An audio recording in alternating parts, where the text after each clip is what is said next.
नमस्कार, good morning, जोहार। मैं चुनचुन। स्वागत है झारखंडी हिंदी न्यूज में। तो चलिए जानते हैं आज की ताज़ा और महत्वपूर्ण खबरों को। आज की पहली और बड़ी खबर, मैट्रिक व इंटर के रिजल्ट तैयार करने के फार्मूला को अंतिम रूप देने में जुटा जैक। छठे विषय को लेकर फंसा पेंच। झारखंड एकेडमिक काउंसिल मैट्रिक और इंटर के रिजल्ट तैयार करने के फार्मूला को अंतिम रूप देने में लगा है। रिजल्ट तैयार करने के लिए अभी भी कुछ बिंदुओं पर अंतिम निर्णय नहीं हो सका है। इसमें से एक बिंदु है मैट्रिक इंटर में होने वाली छठी विषय की परीक्षा। मैट्रिक और इंटर के रिजल्ट के लिए वर्ष 2020 की कक्षा 9वीं और 11वीं की बोर्ड परीक्षा को मुख्य आधार बनाने का निर्णय लिया गया है, लेकिन कक्षा 9वीं 5 विषय की परीक्षा ली जाती है। इसमें बेस्ट 4 के आधार पर रिजल्ट जारी किया जाता है। मैट्रिक और इंटर में 6 विषय की परीक्षा होती है। इसमें स्टूडेंट को एक अतिरिक्त विषय रखने का मौका दिया जाता है। इस साल रिजल्ट के छठे विषय का प्रावधान होगा या नहीं, और होगा तो इसका मार्किंग पैटर्न क्या होगा, इस पर अंतिम निर्णय नहीं हुआ है। अगली बड़ी खबर, कोरोना की रफ्तार थामने के लिए झारखंड में कंप्लीट लॉकडाउन। गिरिडीह में मछली पकड़ने तालाब पर उमड़ी ग्रामीणों की भीड़, पुलिस ने खदेड़कर भगाया। कोरोना संक्रमण की रोकथाम को लेकर झारखंड में वीकेंड लॉकडाउन है। इस बीच गिरिडीह जिले के मुसिपिल थाना क्षेत्र अंतर्गत बनियाडीह छठघाट तालाब में मछली पकड़ने के लिए सैकड़ों की संख्या में आसपास के ग्रामीणों की भीड़ उमड़ पड़ी। तमाम नियम कायदे को ताक पर लोग मछली पकड़ने के लिए सुबह 5 बजे ही तालाब पर पहुँच गए। सूचना पर मुसिपिल थाना पुलिस बनियाडीह तालाब पहुंची और लोगों को भगाया। कोई मच्छरदानी लिया हुआ था तो कोई जाल लेकर मछली पकड़ने के लिए उतरा हुआ था। इस दौरान लोग भूल गए कि कोरोना संक्रमण काल है। राज्य सरकार ने कोरोना महामारी की रोकथाम के संपूर्ण लॉकडाउन लगाया है। इस दौरान ग्रामीण ना तो चेहरे पर मास्क पहने हुए थे और न ही कोई सोशल डिस्टेंसिंग का पालन किया जा रहा था। इस दौरान बड़ों के अलावा काफी संख्या में बच्चे भी तालाब के आसपास जमा हुए थे। अगली बड़ी खबर, बालू माफिया के खिलाफ बड़ी कार्रवाई। हजारीबाग के चौपारण में 25,000 CFT बालू जब्त, तस्करों में हड़कंप। झारखंड के हजारीबाग जिला अंतर्गत चौपारण प्रखंड में बालू से तेल निकालने का मामला कुछ दिनों से सुर्खियों में है, जिस पर प्रशासन ने रविवार को बड़ी कार्रवाई करते हुए हजारी धमना बराकर नदी में 300 ट्रैक्टर तस्करों द्वारा डंप किए गए बालू को जब्त किया है। जब्त बालू को प्रशासन ने NHAI के अधीन कार्यरत रोड निर्माण कार्य में लगी राजकेसरी कंपनी में डंप कर सुरक्षित रखने का आदेश जारी किया है। कंपनी द्वारा जब्त बालू को यार्ड से उठाकर पांडे बारा में सुरक्षित रखा गया है। अगली बड़ी खबर, आदिवासी गांवों में टीका के प्रति जागरूक कर रहे पूर्व विधायक। कोरोना टीका के बारे में फैले अफवाह को दूर करने के लिए पोड़ैयाहाट के पूर्व विधायक प्रशांत मंडल आदिवासी गांव में जाकर लोगों को टीकाकरण के लिए प्रेरित कर रहे हैं। प्रशांत मंडल ने बताया कि उन्होंने हाल के दिनों में अपनी किडनी बदलवाई है। इम्यूनिटी पावर कम होने के कारण संक्रमण का खतरा हरदम बना रहता है। इसके बावजूद प्रशांत विभिन्न स्वास्थ्य केंद्रों व गाँव में जागरूकता अभियान चला रहे हैं। दोस्तों, अभी तक वीडियो को लाइक नहीं किए हैं तो कृपया करके लाइक जरूर करें। अगली बड़ी खबर, रांची में पुलिस कर्मियों की बियर पार्टी का वीडियो वायरल। SSP ने दिया जांच का आदेश। रांची में पुलिस कर्मियों की बियर पार्टी की एक वीडियो वायरल हुआ है। इसमें PCR 10 के पुलिसकर्मी रॉक गार्डन को बंद करवाने के बाद वहां जाम छलका रही थी। वीडियो सामने आने के बाद रांची के SSP ने जाँच का आदेश दिया है। घटना रांची के कांके स्थित रॉक गार्डन की है। अगली बड़ी खबर, 6 जिलों में आज ब्लड कंपोनेंट सेपरेशन इकाइयों का शिलान्यास करेंगे मुख्यमंत्री। मुख्यमंत्री हेमंत सोरेन 14 जून को विश्व रक्तदान दिवस के अवसर पर राज्य के 6 जिलों में ब्लड कंपोनेंट सेपरेशन इकाई का शिलान्यास करेंगे। रांची, गुमला, पलामू, धनबाद, गिरिडीह एवं पूर्वी सिंहभूम में अधिष्ठापित किए जाने वाले ब्लड सेपरेशन इकाई के शिलापट का अनावरण किया जाएगा। स्वास्थ्य, शिक्षा एवं परिवार कल्याण मंत्रालय झारखंड की ओर से आयोजित एवं झारखंड राज्य एड्स कंट्रोल सोसाइटी के सौजन्य से राज्य के 6 जिलों में ब्लड कंपोनेंट सेपरेशन इकाइयों का वर्चुअल शिलान्यास कार्यक्रम आयोजित किया जाएगा।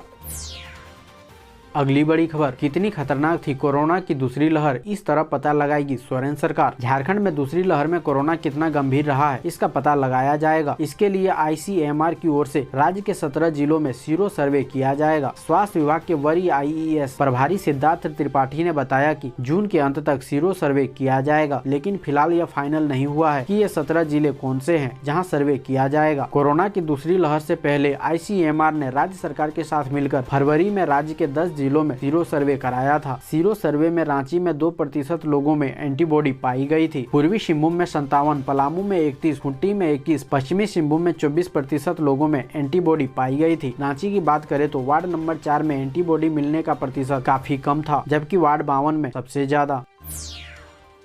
अगली बड़ी खबर, कोरोना मृतक के परिवारों के उत्थान के लिए नीति बनाएगी सरकार, होगा आर्थिक सामाजिक सर्वेक्षण। झारखंड सरकार कोरोना संक्रमण से मृत लोगों के परिवारों का सामाजिक आर्थिक सर्वेक्षण कराएगी ताकि मृत व्यक्ति के परिवारों के जरूरतमंद सदस्यों को आवश्यक सामाजिक सुरक्षा तथा आर्थिक सहायता पहुँचाई जा सके। इसके तहत कोरोना की दूसरी लहर में मृत हुए 3,983 लोगों के परिवारों के संबंध में पूरी जानकारी जुटाई जाएगी। बाकायदा सामाजिक आर्थिक सर्वेक्षण के लिए एक्सपर्ट कमेटी से प्रारूप तैयार कराया गया है। राज्य सरकार के निर्देश पर स्वास्थ्य विभाग के अपर मुख्य सचिव अरुण कुमार सिंह ने सामाजिक आर्थिक सर्वेक्षण को लेकर सभी उपायुक्तों को आदेश जारी कर दिया है।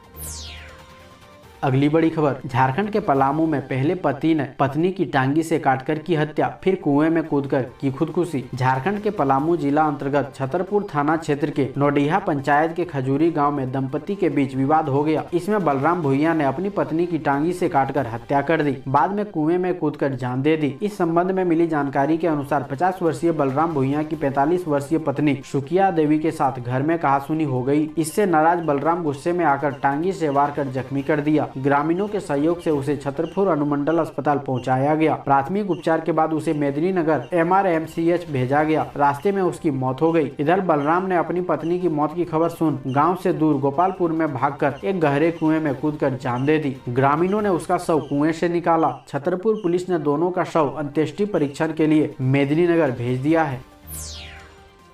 अगली बड़ी खबर, सर्वे रिपोर्ट से हुआ खुलासा, गुमला में 2 महीने में 1620 लोगों की हुई मौत। गांव में बढ़ रहे शुगर, हाई BP व हार्ट के मरीज। झारखंड के गुमला जिले में 2 महीने में 1620 लोगों की मौत हुई है। मरने वालों में से कई लोगों में कोरोना के लक्षण थे, जबकि कई लोग दूसरी बीमारी से भी ग्रसित थे। मौत की यह रिपोर्ट गुमला जिला प्रशासन की सर्वे रिपोर्ट के अनुसार है। प्रशासन ने जिले के 952 गाँवों का सर्वे कराया है। सर्वे में यह बात सामने आई कि 2 महीने में 1620 लोगों की मौत हुई है। वहीं सर्वे से इस बात का भी खुलासा हुआ है कि गुमला जिले के ग्रामीण इलाकों में उच्च रक्तचाप यानी हाई BP, मधुमेह, हार्ट के मरीज की संख्या तेजी से बढ़ रही है। अगली बड़ी खबर, बाबा बैद्यनाथ की विशेष पूजा, सर्वधर्म प्रार्थना सभा के बाद पौधारोपण। 14 जून सोमवार यानी आज सर्वधर्म प्रार्थना कार्यक्रम का आयोजन नगर निगम के सभागार में होगा। कोविड प्रोटोकॉल के तहत सीमित संख्या में विभिन्न धर्म के धर्मगुरु व प्रतिनिधि इसमें शरीक होंगे। कोविड में अलविदा हो चुके लोगों की याद में 2 मिनट का मौन रखकर श्रद्धांजलि दी जाएगी। कोविड से जो अभी भी पीड़ित हैं, उनके स्वस्थ होने की कामना भी की जाएगी। सबसे पहले बाबा बैद्यनाथ मंदिर में प्रातःकालीन पूजा के वक्त वैदिक द्वारा देशवासियों को कोरोना से राहत मिलने, कोरोना का नाश होने और पीड़ित के मंगल कामना को लेकर विशेष पूजा की जाएगी। अगली बड़ी खबर, नालों की सफाई के लिए नगर निगम फिर चला रहा है अभियान, सफाई होकर रहेगी। रांची नगर निगम राजधानी को जल भराव से मुक्ति दिलाने की वकायदा में जुटा है। इसके लिए नगर आयुक्त मुकेश कुमार ने सोमवार से सफाई तो होकर रहेगी अभियान दोबारा शुरू करने का फैसला लिया है। इस अभियान के तहत राजधानी में छूटे नालों की सफाई कराई जाएगी। गौरतलब है कि राजधानी में जल भराव एक बड़ी समस्या है। जरा सी बारिश होने पर राजधानी के कई इलाके बरसात के पानी से जलमग्न हो जाते हैं। मेन रोड स्थित हल्दर प्रेस गली इस मामले में काफी बदनाम है। 23 साल से इस इलाके के लोग जल भराव झेल रहे हैं, लेकिन राजधानी होने के बावजूद अब तक इन लोगों की दिक्कतों का कोई समाधान नहीं हुआ है।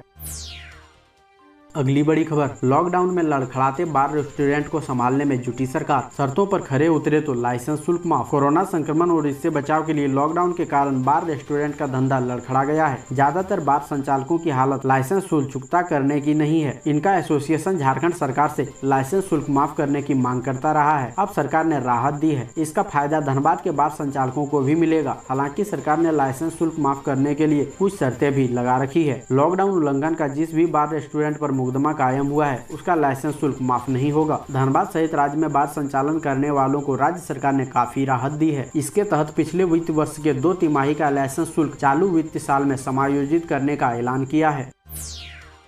अगली बड़ी खबर, झारखंड अनलॉक 2 में बदल गया बैंक बंद होने का समय। अब इतने घंटे होंगे काम। यदि आप बैंक जा रहे हैं तो जल्दबाजी करने की जरूरत नहीं है, क्योंकि पहले की तरह अब आपको भरपूर समय मिलेगा। झारखंड अनलॉक 2 में बैंकों ने भी अपने ग्राहकों को राहत दी है। गाइडलाइन का पालन करते हुए अब बैंकिंग का कार्य पूर्व की तरह ही होगा। राज्य स्तरीय बैंकर समिति के निर्णय के बाद यह आदेश जारी कर दिया गया है, यानी अब बैंकों का समय पहले की तरह 4 बजे तक होगा। धनबाद के सभी बैंक ने नए नियम के अनुसार काम करने का निर्णय लिया है।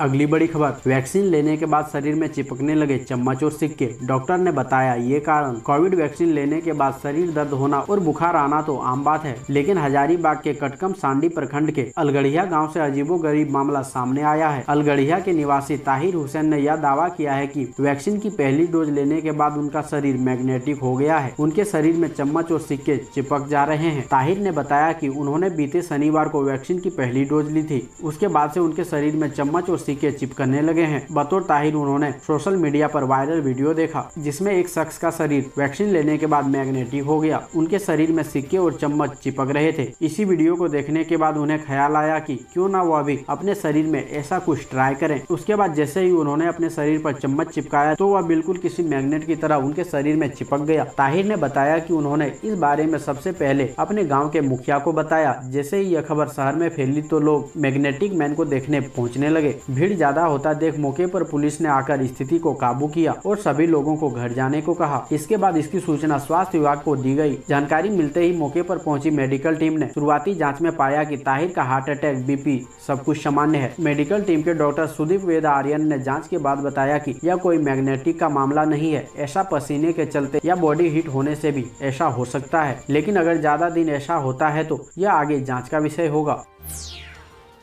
अगली बड़ी खबर, 11,000 वोल्ट का तार गिरने से चेक डैम में नहा रहे 2 सगे भाइयों समेत 4 की मौत। आक्रोशित ग्रामीणों किया NH-33 जाम। सांसद ने सीएम हेमंत सोरेन से की संज्ञान लेने की अपील। NH-33 पिपला गांव में 11,000 हाई टेंशन वोल्ट का तार चेक डैम में गिरा। इससे नहा रहे एक किशोर, वृद्धा समेत कुल 4 लोगों की मौत हो गई। चारों पिपला गाँव के थे। मरने वालों में 2 युवक सहोदर भाई थे। घटना रविवार सुबह करीब 11 बजे की है। हालांकि चेक डैम नाला के किनारे नहा रहे वृद्धा को करंट लगने से हाथ पैर कांप रहा था। घटना के कारण थोड़ी देर बाद बिजली आपूर्ति बंद हो गई थी। फिर चेकडैम नाला से बेसुध हालत में चारों को बाहर निकालकर ग्रामीणों ने आनंद फानन में MGM अस्पताल पहुंचाया, जहां डॉक्टरों ने चारों को मृत घोषित कर दिया। इधर घटना की सूचना मिलने पर जमशेदपुर सांसद विद्युत वरण महतो, जुगल सलाई विधायक मंगल कालिंदी घटना स्थल पर पहुंचे। फिर पिपला गाँव के प्रभावित परिवारों से मिलकर हर संभव सहयोग व उचित मुआवजा दिलाने का आश्वासन दिया।